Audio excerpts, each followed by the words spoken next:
En la República Dominicana existe un adagio muy interesante que dice: nadie aprende en cabeza ajena, aludiendo a que todos tenemos que aprender de nuestras propias experiencias. Pero, al mismo tiempo, cuando alguien le dice eso a otra persona, no es porque pasó algo bueno, es más que todo un te lo dije. Y hoy veremos que este adagio no es perfecto, porque hoy veremos cómo la experiencia de David con Dios sirve como una fuente rica de sabiduría y de aprendizaje para nuestra vida de fe. De hecho, como una nota aparte, el Salmo 40 para mí es muy valioso porque me recuerda a un grupo muy famoso de mis tiempos. Ustedes son jóvenes, no saben cuál es un grupo viejo que se llama Peregrinos Extranjeros. Un grupo que canta usualmente este Salmo 40. Y cada vez que lo leo me acuerdo de la hermana Leida Colón cantando pacientemente esperé a Jehová. Y cuando escucho esta canción y veo el Salmo, me pregunto, ¿quién es Dios para mí? Este Salmo nos invita a reflexionar sobre qué podemos esperar de Él y cuál debe ser nuestra actitud ante el momento de dificultad de nuestras vidas. Lo que significa que si en este momento estás pasando por un momento difícil y no sabes qué hacer, este Salmo es para ti. Pero si estás bien en tu vida y las cosas van caminando en orden, este Salmo también es para ti. Porque eventualmente, solamente cuestión de tiempo, usted va a experimentar dificultad.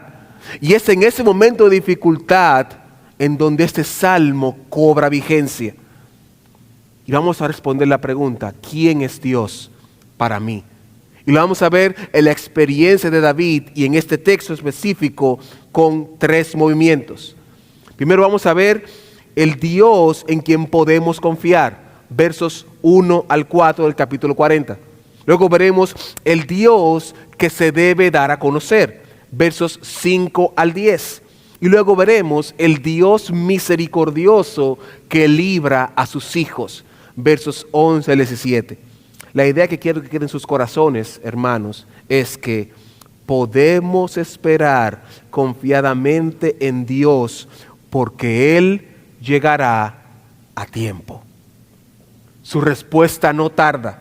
Él llegará en el momento preciso para darnos la respuesta que necesitamos. Y esta respuesta será satisfactoria para nosotros. Pero no solamente será satisfactoria, sino que moldeará o dará forma al carácter de Cristo en mí. Oremos, hermanos. Padre amado y Dios nuestro, a pesar de mí, Señor, a pesar de mis pecados, a pesar de mis faltas, habla a tu iglesia, edifícala para tu gloria. En el nombre de Jesús. Amén y amén. Primero que veremos es el Dios en quien podemos confiar. Vaya conmigo, por favor, al Salmo 40, versos 1 al 4. Dice: pacientemente esperé a Jehová, y se inclinó a mí, y oyó mi clamor, y me hizo sacar del pozo de la desesperación, del lodo cenagoso. Puso mis pies sobre peña, y enderezó mis pasos. Puso luego en mi boca un cántico nuevo, alabanza a nuestro Dios. Verán esto muchos, y temerán, y confiarán en Jehová. Bienaventurado el hombre que puso en Jehová su confianza y no mira a los soberbios ni a los que se desvían tras la mentira. Esta es la primera parte del Salmo. Y David nos cuenta su experiencia con Dios a través de la dificultad. De acuerdo con el texto, el momento en que David escribe esto es un momento difícil. Y David clama a Dios y Dios responde. David no especifica cuál es la circunstancia que le rodea, pero por lo que plantea el Salmo 40, fue una situación muy difícil, a tal punto de que él estaba desesperado. No sé cuántos de ustedes han experimentado la desesperación, Pero por lo general, cuando se experimenta la desesperación, las personas no piensan con claridad, se ve todo más grande de lo que realmente es y se piensa que no hay solución. En otras palabras, cuando estamos desesperados, cuando la desesperación toca nuestra puerta, estamos literalmente sin saber qué hacer. No hay claridad hacia dónde ir y se pierde la perspectiva de la vida, al punto de que algunas personas encuentran el sinsentido de la vida y pueden caer en el suicidio. La pregunta que te hago es la siguiente: ¿qué haces tú en los momentos de desesperación? ¿A quién buscas? ¿Qué cosas haces? Si eres como yo, en mi pecado, primero yo pienso cómo yo puedo resolver. Luego, ¿a quién puedo llamar? Y cuando ya no me quedan más opciones, entonces oro al Señor. Grave error. David nos dice lo contrario. Él dice: en el momento de desesperación, yo clamé a Jehová y Él se inclinó a mí y oyó mi clamor. Si se llevan del método de Josías, van a fracasar. El método de David nos dice: vayan a Dios, porque Él escucha el clamor y responde el clamor. Qué gran enseñanza nos muestra David aquí. En su experiencia nos cuenta que podemos clamar a nuestro Dios, que podemos ir a su presencia en los momentos de desesperación. Pero ¿por qué podemos hacer esto? Porque tenemos en Dios un Dios al cual podemos confiar. Y la manera que Él responde es un proceso sumamente interesante. Vaya conmigo al verso 2, que dice: y me hizo sacar del pozo de la desesperación, del lodo cenagoso, puso mis pies sobre peña y enderezó mis pasos, y puso luego en mi boca cántico nuevo, alabanza a nuestro Dios. Miren el proceso que nos muestra David. Primero, Dios saca del pozo de la desesperación y del lodo cenagoso. Luego, pone sus pies sobre peña, sobre una piedra, sobre roca, y endereza sus pasos. Y tercero, pone un cántico nuevo. Noten cómo David nos hace ver que Dios es un Dios que se preocupa, no solamente por inclinarse y escucharnos. Él procura que estemos bien. En la experiencia de David, Dios es el rescate oportuno al momento de desesperación. Y noten que tanto el pozo de la desesperación como el lodo cenagoso representan lugares que son prácticamente imposibles de salir por cuenta propia. En el caso del pozo, vemos que es un hoyo profundo donde no hay forma de salir, porque no es una escalera que hay, es un hoyo. Y en el caso del lodo cenagoso es resbaladizo y puede ser también profundo. Imagínense, por ejemplo, cuando un vehículo cae en un lodo y mientras más usted acelera el vehículo, más lodo se hace. Es decir, que no avanza y ahonda más y es peor. Interesante, ¿no? Y David nos está diciendo que por su experiencia, en el momento donde estamos patinando en el problema, en el cual el lodo damos más, aceleramos más y el carro no avanza, podemos confiar en Dios. Que aún en la situación más incómoda de nuestra vida, aquella en la que nos vemos hundidos, sin salida, apresados, Él nos rescata. Él nos pondrá, hermanos y hermanas, en un lugar seguro, firme y con la capacidad de avanzar. Puso mis pies sobre peña, lugar seguro. Enderezó mis pasos, puedo caminar y avanzar.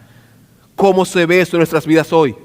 Que si estamos pasando por un momento difícil, digamos, la pérdida de un ser querido, quizás una situación de salud o de escasez, cuando clamemos a Dios, hermanos, Él nos va a responder. Y esta respuesta nos dará seguridad.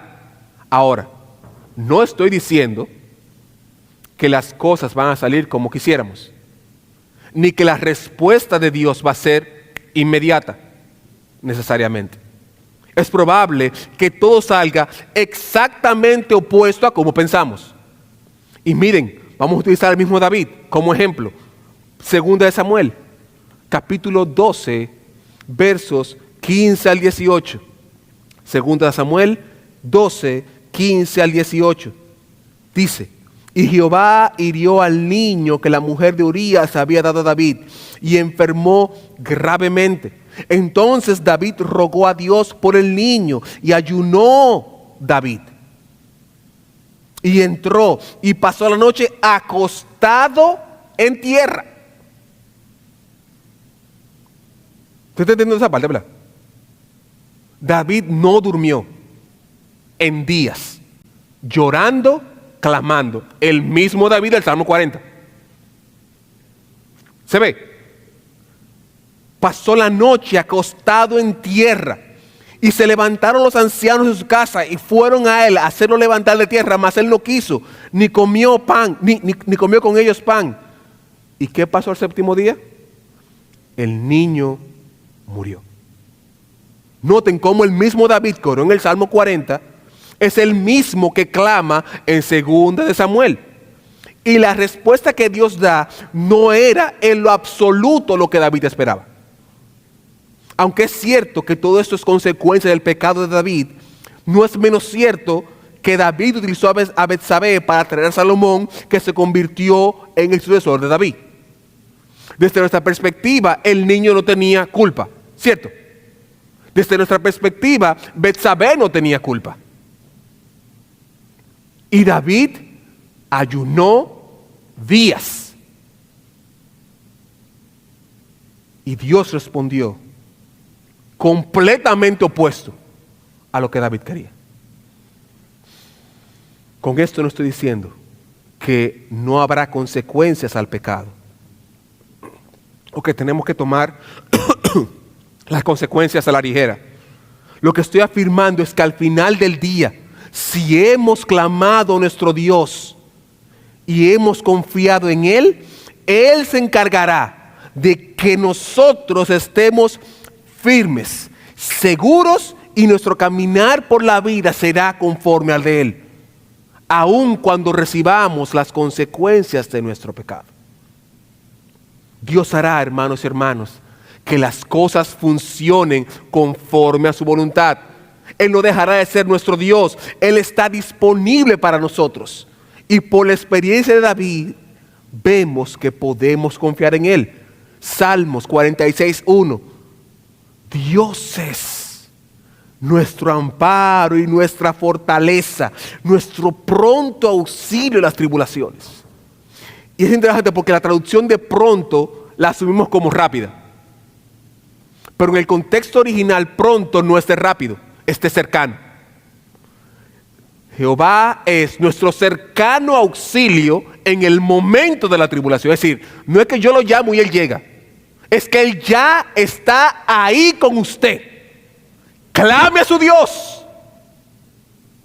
Porque Él es su pronto auxilio, su de próximo, de cercano, en la tribulación.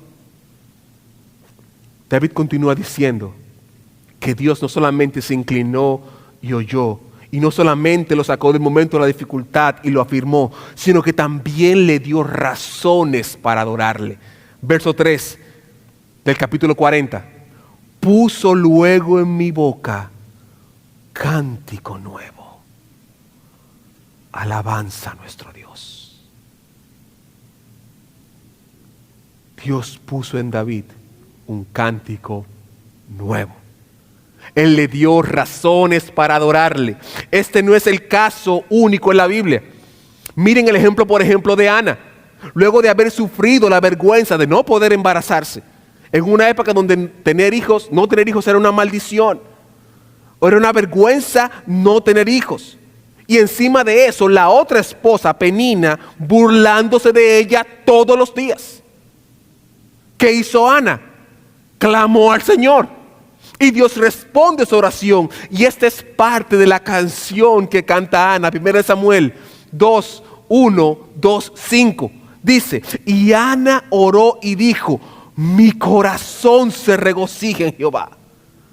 Mi poder se exalta en Jehová. Mi boca se ensanchó sobre mis enemigos, por cuanto me alegré en tu salvación. No hay santo como Jehová, porque no hay ninguno fuera de ti, y no hay refugio como el Dios nuestro. Los saciados se alquilaron por pan, y los hambrientos dejaron de tener hambre. Hasta la estéril dio a luz 7, y la que tenía muchos hijos languidece. No sabemos específicamente si Ana quiere decir que tuvo 7 hijos, además de Samuel, o si está tan regocijada porque tuvo 6 hijos. No sabemos. Lo que sí sabemos es que Ana, luego de recibir la respuesta de Dios, alabó a su Dios. Con 7, con 10, irrelevante. Alabó a su Dios. La pregunta que te hago, ¿qué haces cuando Dios te responde? ¿Racionalizas lo que sucedió pensando que fue un evento fuera de Dios? ¿Has glorificado la grandeza de tu Dios cuando Él te responde? ¿Le has reconocido? ¿Le has escuchado? Hermanos y hermanas, Dios merece toda la adoración. Él nos ha llenado de 1 y 1000 bendiciones. Pero no solemos olvidar. ¿Cuánta gente no se levantó hoy? ¿Cuánta gente no camina? ¿Cuánta gente no respira? Damos por sentado las bendiciones de nuestro Dios. ¿Cuánta gente no pueden ver? ¿Cuánta gente no pueden oír? Pero eso lo damos por sentado, porque caminamos, oímos, olemos, hasta que un día pasa el accidente aquel que me deja de la manera X y Dios es injusto. ¿Se ve? Pasa lo que no quiero que pase y Dios es malo. Te ha dado 30 años de caminar, de comer, de ver. Un día te caes y Dios es malo. ¿Cuántas veces hemos visto la mano de Dios obrando a nuestro favor? ¿Cuántas veces hemos visto que nos ha librado de 1 y 1000 cosas? Quizás fue esa enfermedad, o quizás fue el accidente de tránsito, o quizás Dios nos libró de esa mala decisión. ¿Cuántas veces? ¿Qué ha hecho Dios por ti?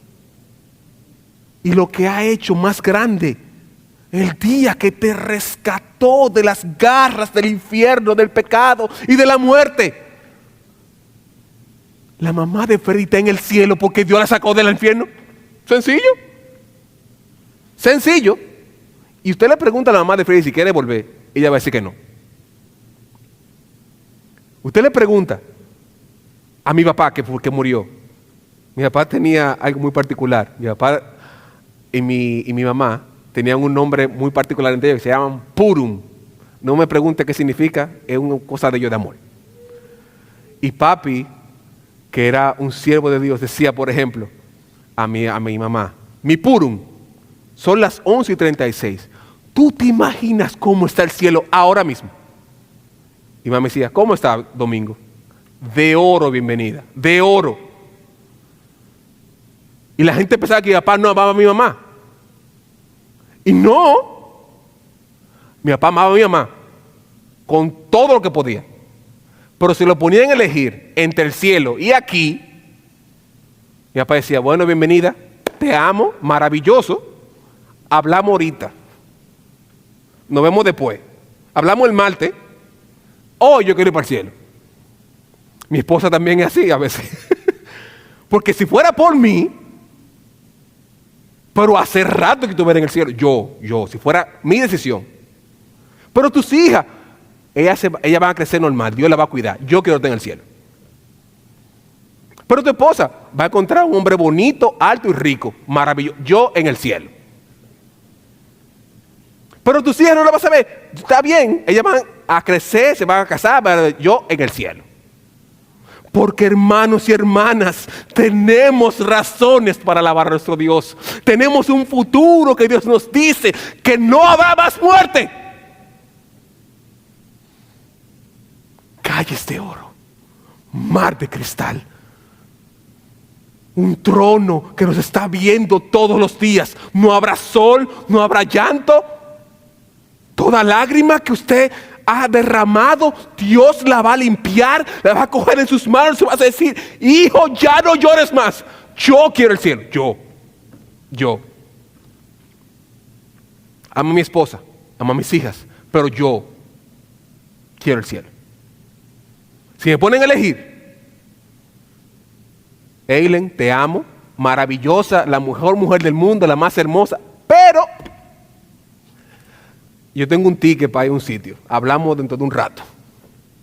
Yo te mando un mensaje con Dios de momento. Dios, dile a ella que yo la quiero todavía. Hermanos y hermanas, tenemos razones para alabar a nuestro Dios. Salmo 103, 1 al 5. Bendice, alma mía, Jehová, y bendiga todo mi ser su santo nombre. Bendice, alma mía, Jehová, y no olvides ninguno de sus beneficios. Él es el que perdona todas tus iniquidades, el que sana todas tus dolencias, el que rescata del hoyo tu vida, el que te corona de favores y de misericordias, el que te saca de bien tu boca, de modo que te rejuvenezcas como el águila.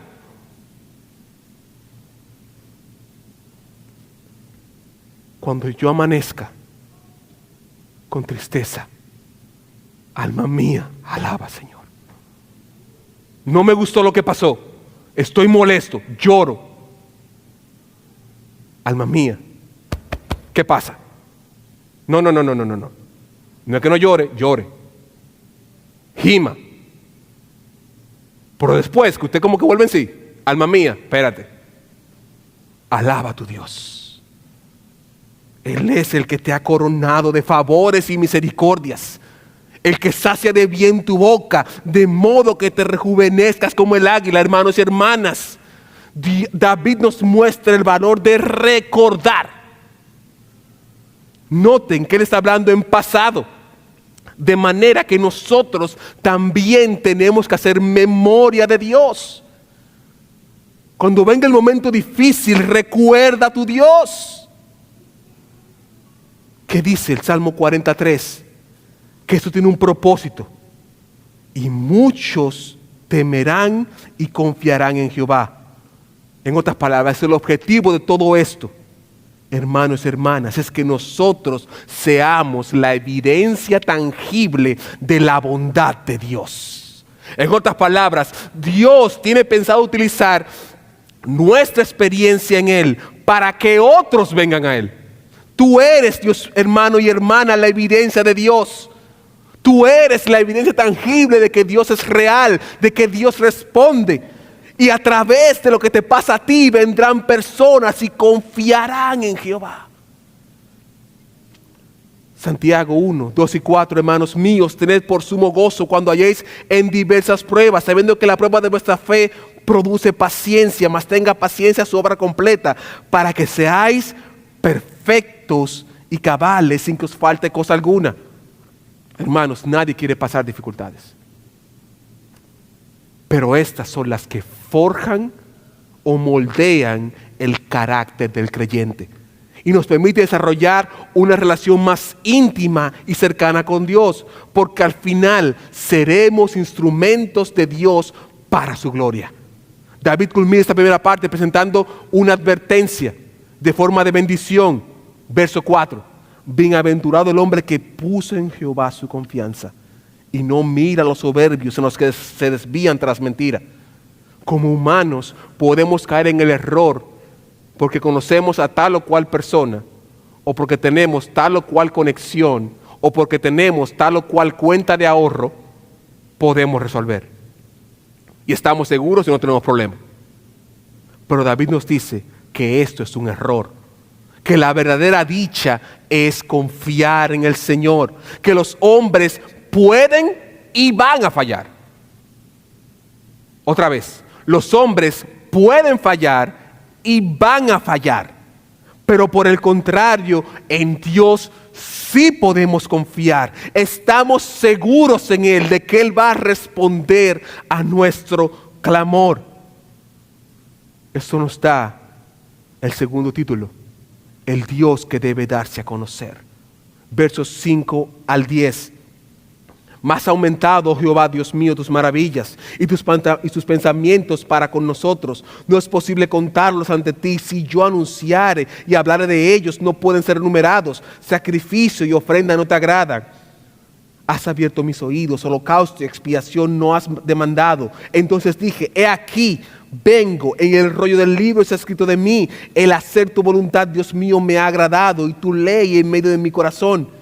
He anunciado justicia en grande congregación. He aquí, no refrené mis labios. Jehová, tú lo sabes, no encubrí mi justicia dentro de mi corazón. He publicado tu fidelidad y tu salvación. No oculté tu misericordia y tu verdad en grande asamblea. David nos dice primero que Dios es un Dios ilimitado.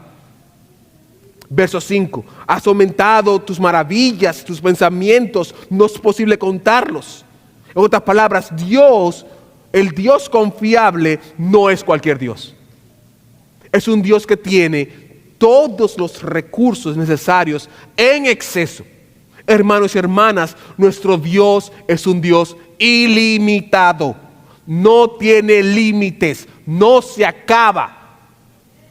Usted imagínese querer vaciar el mar con un vaso de agua.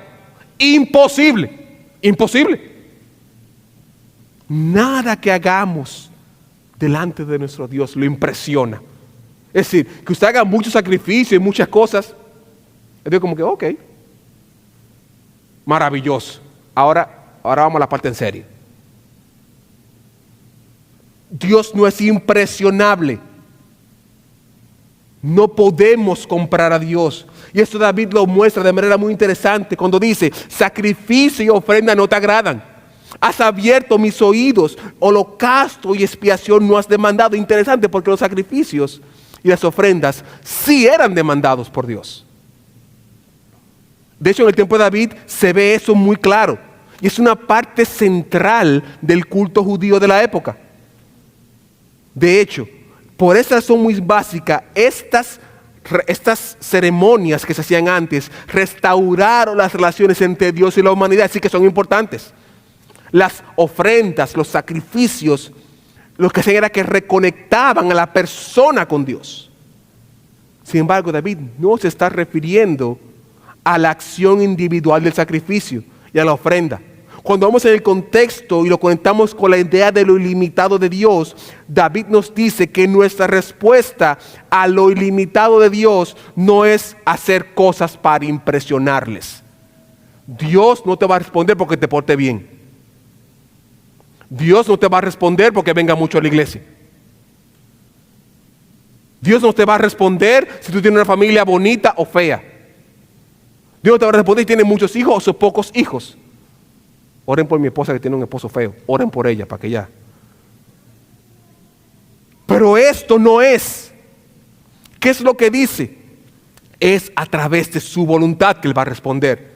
Verso 7. Entonces dije, he aquí, vengo. Y el rollo del libro está escrito de mí. En otras palabras, es a través de su palabra que agradamos a Dios. Noten cómo la grandeza de Dios lleva a David a concentrarse en su palabra. Lo que significa que en el momento difícil, hermano y hermana, no solamente clamamos, sino que también nos centramos en su palabra. Su palabra encontramos todo lo que necesitamos para saber la voluntad de Dios, para saber qué Él espera de nosotros. La pregunta es, ¿cuántas veces hemos ido a la palabra de Dios para buscar consejo? ¿Cuántas veces le dedicamos el tiempo necesario para entender la palabra y que la misma palabra nos guíe? La palabra es nuestro mapa de ruta. Salmo 119, 105. Lámpara es a mis pies tu palabra y lumbrera a mi camino. La lámpara sirve ¿para qué? Alumbrar. El camino está oscuro. La palabra de Dios prende y yo puedo caminar. Pero no, yo soy más sabio que la palabra del Señor. Yo soy genial y yo voy tanteando en el camino hasta que encuentro una pared que pude evitármela si llevo una lámpara, que la puerta está al lado, la puerta está al ladito ahí a la izquierda, y usted está aquí por no buscar en su palabra. Y esta palabra nos va a indicar lo que tenemos que conocer de Dios. Verso 8 al 10. El hacer tu voluntad, Dios mío, me ha agradado, y tu ley está en medio de mi corazón. He anunciado justicia en grande congregación. He aquí, no refrené mis labios. Jehová, tú lo sabes. No encubrí tu justicia dentro de mi corazón. He publicado tu fidelidad y salvación. No oculté tu misericordia y tu verdad en gran asamblea. David nos muestra que en su experiencia da a conocer a Dios. Lo que significa que tenemos que dar a conocer los atributos de Dios, que Él lista como justicia, fidelidad, salvación, misericordia, verdad. La pregunta que hago es, ¿quién resume estos atributos? ¿Qué persona a la que podemos referir a la gente logra cumplir con todos los atributos de Dios? La respuesta es la persona de Jesucristo. Es en Jesucristo que encontramos justicia, fidelidad, salvación, misericordia y verdad. Por lo tanto, aunque David no estaba claro de quién era Jesús, él no sabía con detalles cómo era este personaje, él sí tenía claro que había un Mesías prometido. Y este Mesías iba a ser esta persona que cumpliría con toda la ley. Por lo tanto, hermano, anuncie el Evangelio. Porque en el Evangelio está Cristo. Hermanos y hermanas, nuestro Dios, el Dios en que podemos confiar, es un Dios que debe darse a conocer. Y lo debemos anunciar a través de los atributos de Dios. Y la persona que condensa, que engloba todos los atributos de Dios, es Jesucristo. Esto nos da que el Dios en que podemos confiar es el Dios misericordioso que libra a sus hijos. Por un tema de tiempo no voy a leer esta sección del capítulo 40, 11 al 15, pero lo que plantea es que Dios es un Dios misericordioso que libra a sus hijos. Y la parte interesante es que David reconoce su pecado. Él reconoce que ha cometido pecado y que tiene consecuencias. Verso 12. Porque me han rodeado males sin número. Me han alcanzado mis maldades y no puedo levantar la vista. Se han aumentado más de los cabellos de mi cabeza y mi corazón me falla. Pero al igual que al principio del Salmo, David reconoce que su incapacidad de resolver su situación pecaminosa solo encuentra solución en clamar al Señor. Verso 13. Quieras, oh Jehová, librarme. Apresúrate a socorrerme. Noten que David pide por liberación y socorro. ¿Por qué? Porque él ya ha experimentado antes que cuando él clama a Dios, Dios se inclina y oye el clamor de sus hijos. Esto genera dos elementos importantes en David: adoración y confianza. Versos 16 y 17. Gócense y alégrense en ti todos los que te buscan, y digan siempre los que aman tu salvación: Jehová sea enaltecido. Aunque afligido yo y necesitado, Jehová pensará en mí. Mi ayuda y mi libertador eres tú. Dios mío, no tardes. David invita a que todo aquel que ha sido testigo o evidencia, David invita a que la congregación en la cual él ha anunciado la verdad de Dios, que todos a una alaben y adoren a Dios. Que reconozcan que la salvación vino no porque son inteligentes, no por sus méritos, ni por sus capacidades o conexiones o bolsillos, sino porque Jehová es enaltecido. Para esto te pregunto, en tu experiencia con Dios, cuando Él responde, ¿le has dado adoración? ¿Le has reconocido como Dios de tu vida? ¿Le has enaltecido? Hermano y hermana, todo lo que tenemos vino de parte de Dios. Y por último, David reconoce que no es algo sencillo, sino que requerirá de confiar en Dios. Verso 17.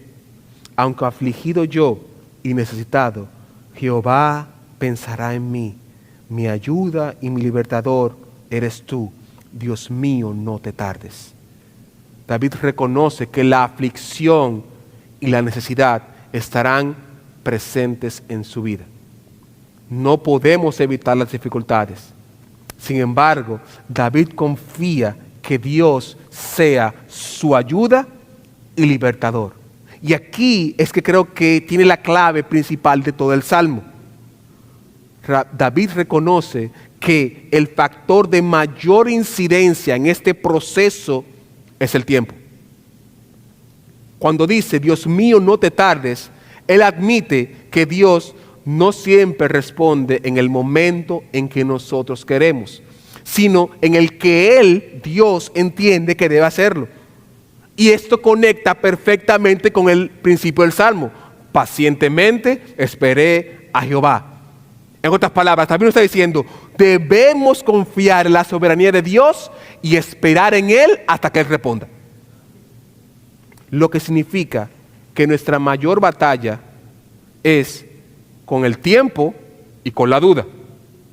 Nosotros queremos respuestas rápidas y cuando no las recibimos nos frustramos y nos desesperamos. Pero ¿qué nos dice aquí David? Pacientemente espera. Aunque no veamos la respuesta inmediata, confiemos en Dios. ¿Por qué? Porque Dios es el Dios en que podemos confiar. Él es misericordioso, que libra a sus hijos y Él saca del lodo cenagoso a sus hijos. Si usted es hijo de Dios, yo le invito a que haga la mejor apuesta de su vida. Apuéstele a Dios. Ponga su confianza en Dios. Confiemos en Él. Hermanos, Él tiene el control de todo. Nada escapa de Él. Él es Dios. No como otros dioses, que son dioses de palo, dioses de madera, dioses de yeso, que no se mueven. No, nuestro Dios tiene tantas maravillas que no podemos contarlas. Tiene tantas cosas que no podemos enumerarlas. Tiene planetas sobre planetas, galaxias sobre galaxias, estrellas sobre estrellas. Nuestro Dios tiene un mundo, una planeta Tierra que tiene más de 70,000 millones de especies y ninguna se parece. Es el Dios mío. El Dios de no sé quién no hace más nada que estar en un lugar puesto y ya. Mi Dios crea seres humanos únicos, con huellas digitales únicas, donde solamente hay un Josías en toda la historia, lamentablemente. En toda la historia hay un solo Josías. Ni antes ni después. Yo soy yo único y nadie se parece a mí. Ni gemelo se parece. Ese es mi Dios.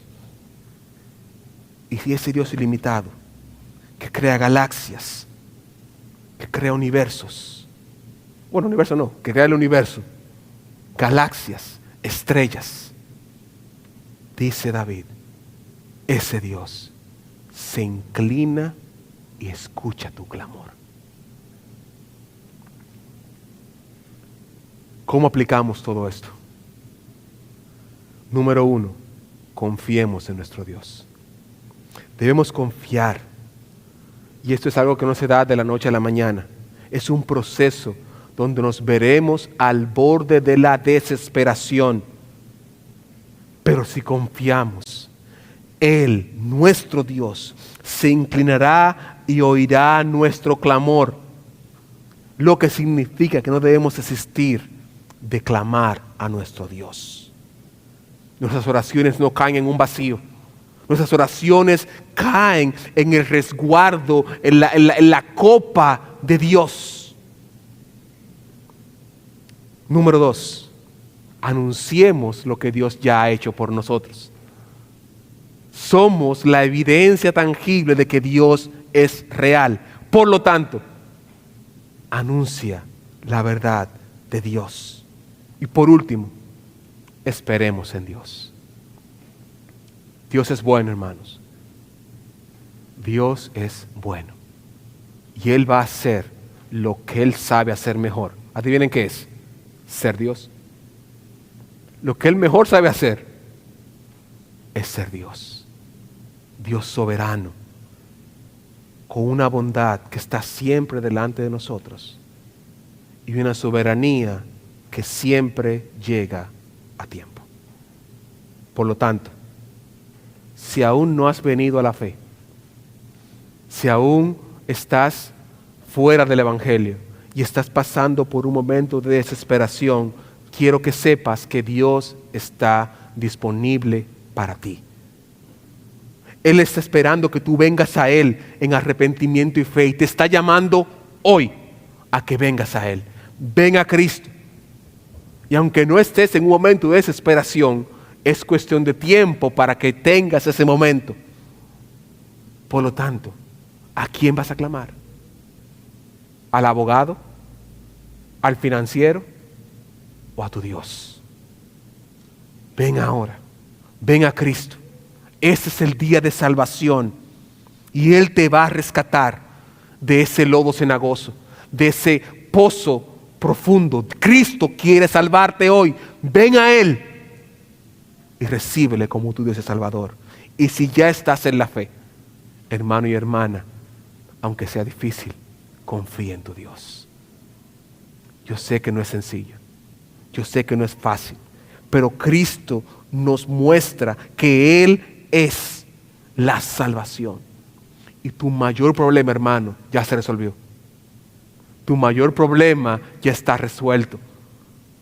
Porque un día, el día que Él ya eligió, el día X, que va a ser un día de la semana, seguro va a ser un día de la semana. Y va a ser a una hora de la semana, en una semana de un año. Ese día habrá una trompeta que va a decir mi nombre. Y cuando yo escuche mi nombre, gracias por participar, hablamos el martes,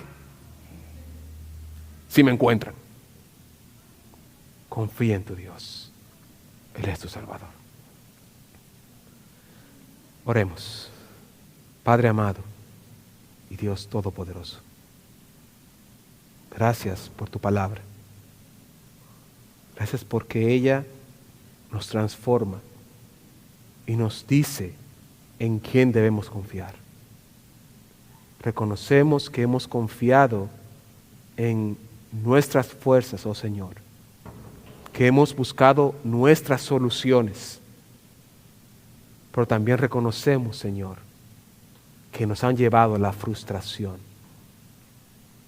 Y por eso venimos delante de ti, primero pidiéndote perdón, y clamamos, oh Señor, para que tú inclines tu oído, nos saques del pozo de la desesperación, del lodo cenagoso, pongas nuestros pies sobre peña, sobre roca, y te afirmes.